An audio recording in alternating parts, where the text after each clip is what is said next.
This is a story about a boy named James. James was not an ordinary fellow, for he had the most peculiar parents.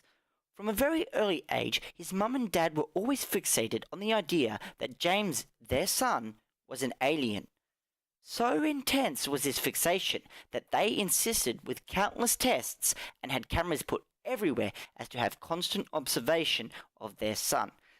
This wasn't much of a problem to James at his early age of infancy. But as the boy grew, the problem started to become more apparent.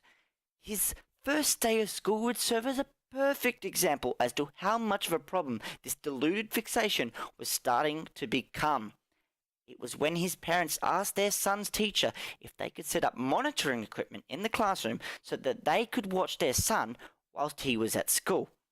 So shocked was the teacher at hearing such an outrageous question that she at first passed it off as a joke.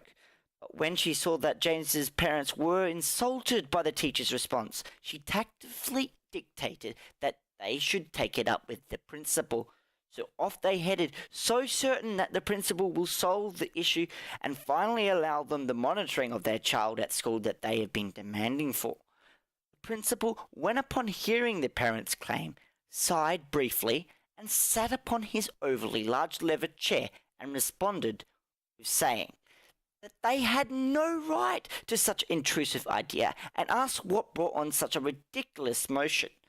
This is where things started getting really strange because unknown to James's parents, the principal was an avid believer in aliens. And when hearing that they believed their son to be one, the attitude of the principal changed. "Alien, you say," he said in an inquisitive voice. "And say if I believe you, how exactly will this monitoring be recorded?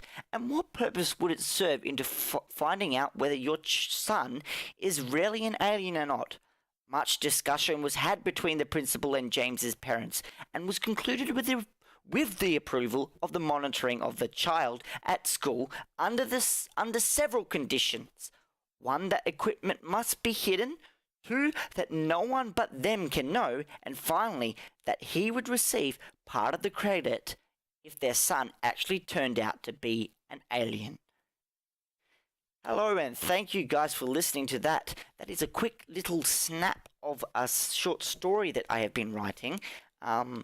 If you like it, please press the like button and give me some feedback and help me move the story forward. Maybe you can give me ideas of where the story can head to. But anyways, I've been Joseph Keller, and you've been a wonderful audience.